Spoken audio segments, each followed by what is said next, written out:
نحمده ونصلي على رسوله الكريم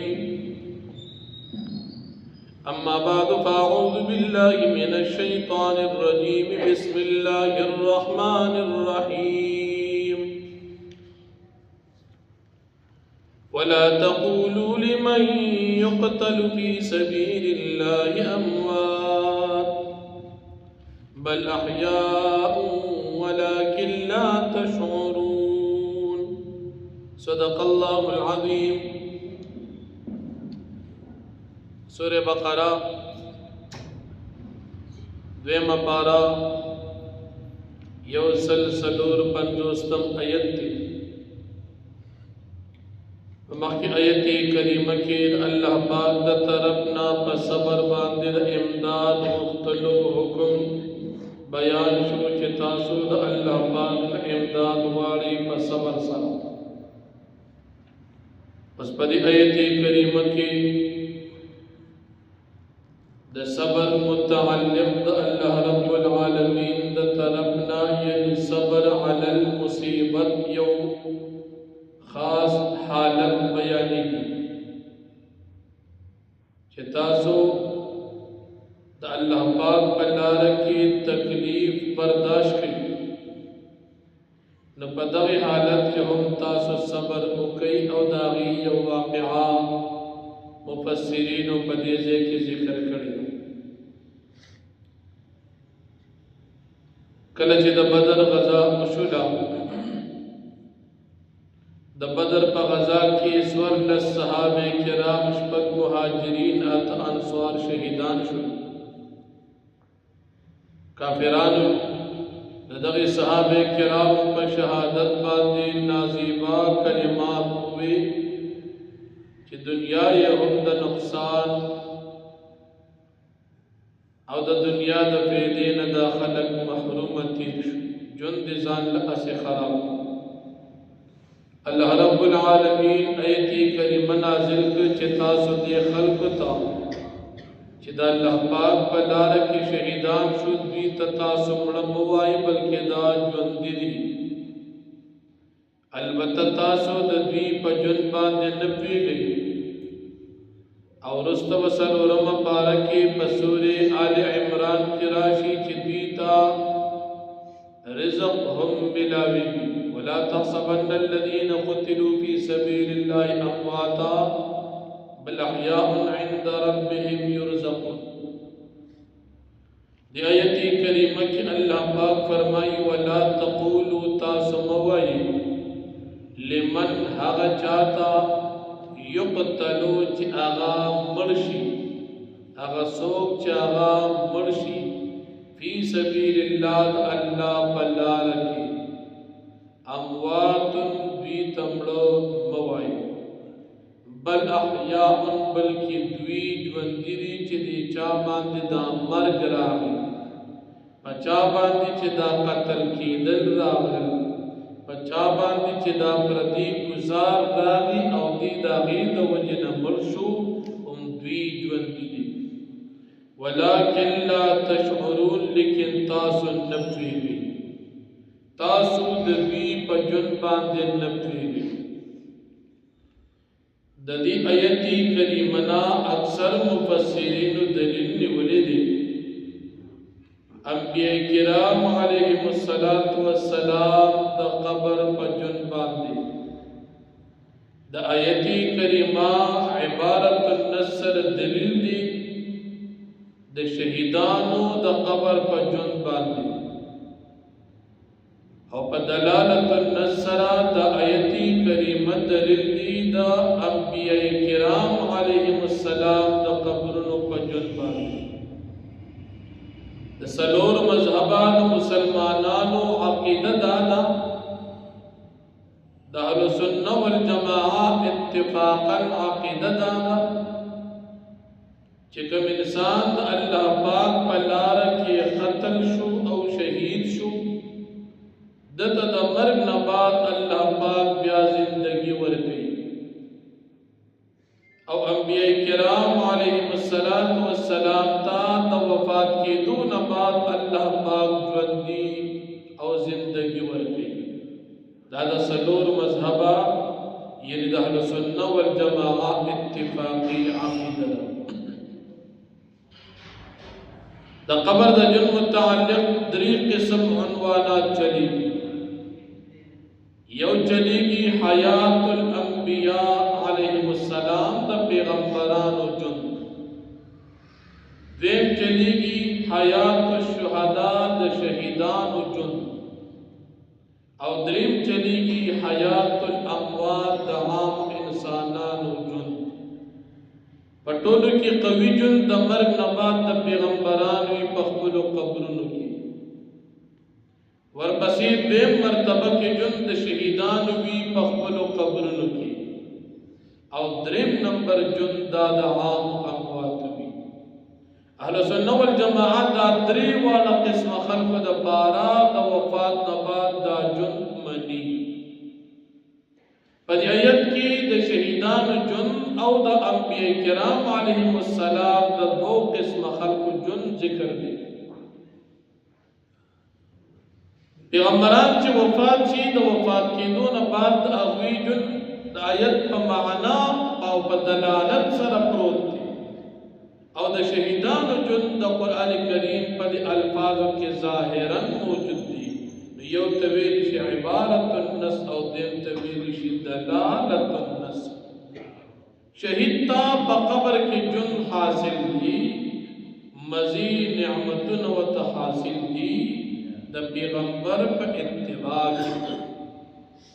چې د تابعداري کړې ده د ته جن حاصل دي، نو چې د چا یې کړې هغه ته په طریق اولا سره حاصل دي.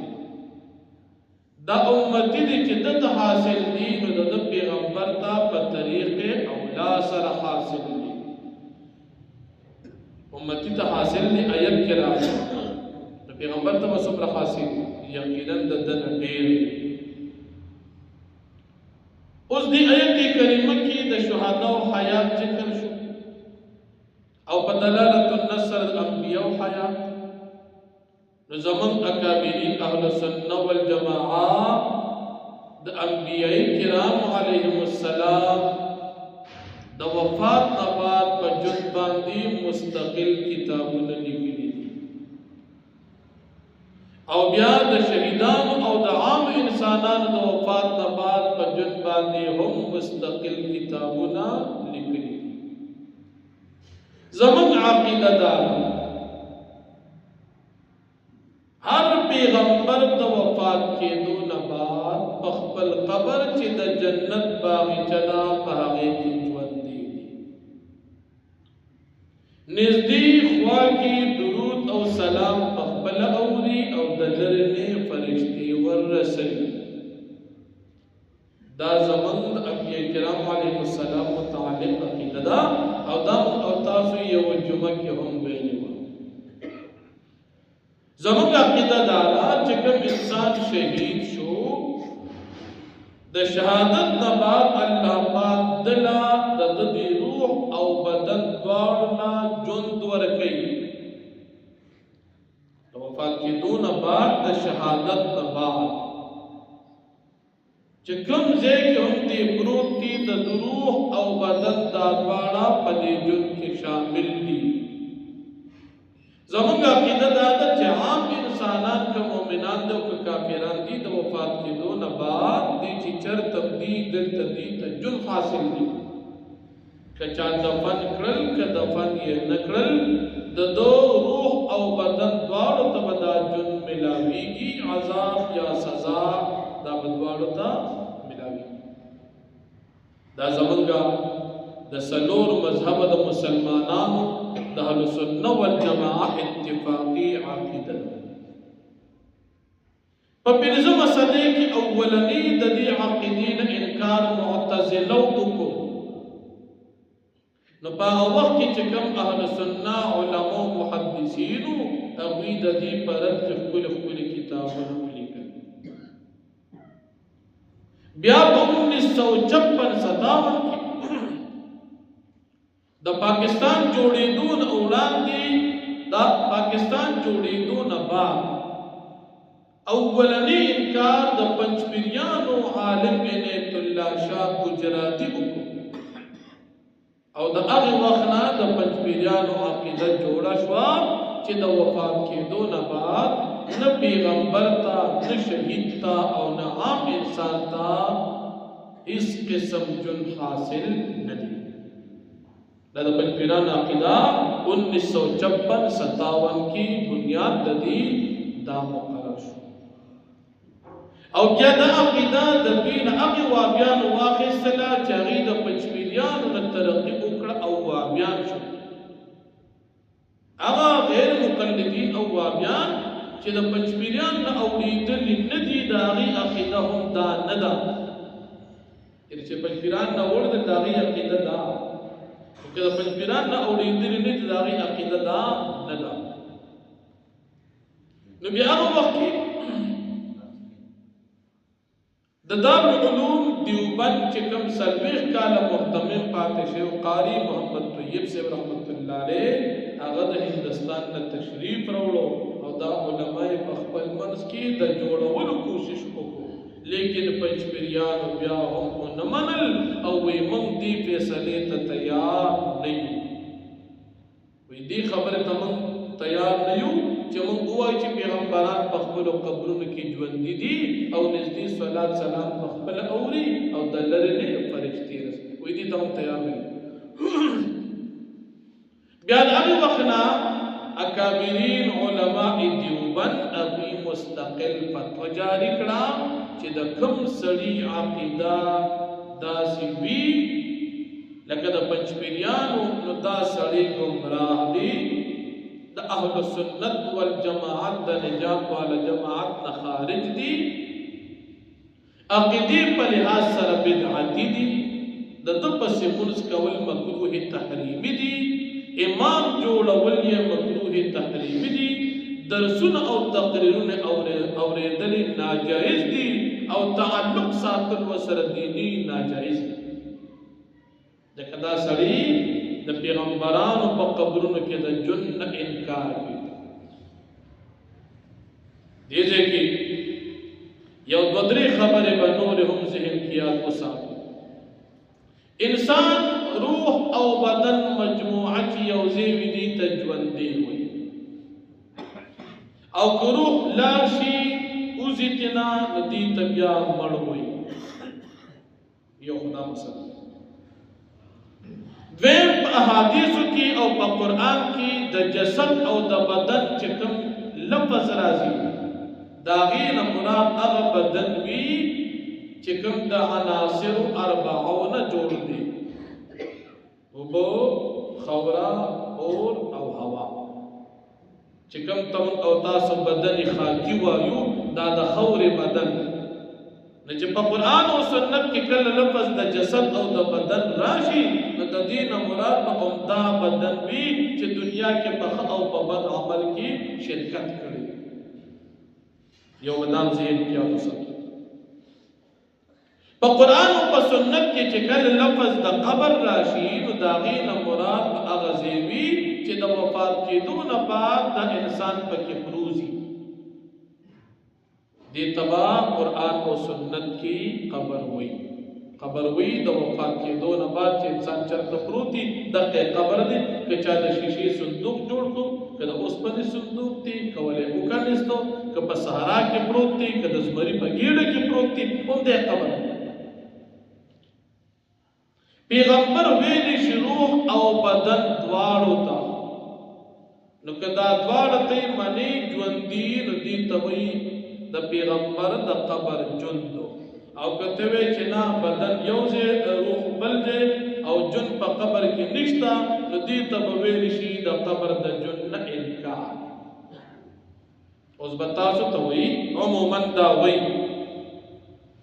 چې وایي موږ وایو لکه دا پنځپیریان وایي چې موږ هم حیات النبي صلی الله علیه وسلم منو او په قبر کې جن هم منو، لیکن دی وایي روح چې چرته دی هلته موږ ژوندي منو، د ځمکې په قبر کې موږ جن نه منو. ځمکې چې کوم قبر دی دې ته پنځپیریان قبر نه وایي او په دې کې دی جن نه مني. تر دې حده پورې لیکي خان باچا د دې عالم وی که کوم انسان وی چې پیغمبر د ځمکې په دې قبر کې ژوندي دي وی دا عقیده د قرآن نه خلاف ده تونه حد پورې لیکلي او دومره حد پورې حسین نلوي په ندای حق کې لیکلي چې کوم سړی وی چې پیغمبر د ځمکې په دې قبر کې ژوندي دي وی دا د شیعاګانو د کافرانو عقیده نعوذ بالله نو دی وی چې مونږ پیغمبرانو حیات د قبر منون قبر دی بیا وی علیین او سجین تا وم اسمان نبره چې کوم علیین د روحونو د نیکانو مرکز د اندراج سے او د وم ځمکې لاندې چې د روحونو د رجسټریشن کوم ځای دی هغې ته دی قبر وی دا مونږ او تاسو چې دا مړي پکې ښخو پنجپیریان دی ته قبر نه وی د دې وجه نه د پنجپیریان یو عالم دومره حد پورې ښکاره لیکي وی قبر کی عذاب کا معاملہ نہ تو اس قبر میں ہوتا ہے اور نہ ہی اس قبر والے جسم کو ہوتا ہے کتاب نم دی عقائد علماء اسلام صفحہ یوسل سلور دیش پدی عقیدہ پنجپیرانو تقریبا سلو پور کتابونه الحمدللہ ما سر براتی چې دی په کتابوي چې دی قبر کې روسشتا او دا کوم کتاب حواله مې درک په دې کې به کم از کم 50 پیری دا خبر لیکلي چې دې قبر کې سم نشته الګ دلیل وې من کو قتل قبر مو کته نه پکې مارو نه پکې لړمو نه پکې جنتو نه پکې جهنم نه پکې ګروزون ور پرښتاو دې دلیل او دا د دنیا د خلکو مشاهده چې دې قبر کې جنت جهنم نشته لہذا دې کې عذاب او ثواب نشته لکه تاسو سوچ وکړئ نو د دغه خلکو عقیده د قرآن سنت او د اجماع امت نه خلاف دا د دې وجې نه پنجپیریان ګمراه دي زمونږ د پاکستان د شلو مدرسو فتوا اوس کتابي شکل کې راغلې دا غټ مرکزي چې کوم مدارس دي چې د کوم سړي عقیده دا وي چې په دې قبر کې جون نه مني دا سړی ګمراه دي د پسې مونځ نه کېږي د داسې سړي سره سبق ویل درس اورېدل ناجایز دي او دا د عقیدې په لحاظ سره ګمراه دي دا عقیده تاسو ته معلوم وي 1956 پورې د اهل سنت اتفاقی عقیده دار روانه اول معتزله انکار کړو معتزله قاسم ګورو او چې کله دې پیدا شو 1956 کې دې انکار وکړو نو دې مستقل ځان لډل او ګرځیدا نو د پنجپیریانو عقیده دادا زموږ استاد عقیده پیغمبران په خپل قبرونو کې ژوند دي شهیدان په خپل قبرونو کې ژوند دي عام انسانان په خپل قبرونو کې ژوند دي عذاب او ثواب عام انسانانو ته شهیدانو ته په قبر کې جن مزید او ورسره رزق د جنت او انبیاء کرام علیهم السلام په خپل قبرونو کې رزق جن او عبادت ذکر پیغمبرانو قبرونو کې جن هغه د عبادت دي نبی علیہ السلام فرمای الانبیاء احیاء فی قبورهم یصلون پیغمبران په خپل قبرونو کې ژوند دي او منځونه کوي دا نبی علیہ السلام حدیث مبارک دی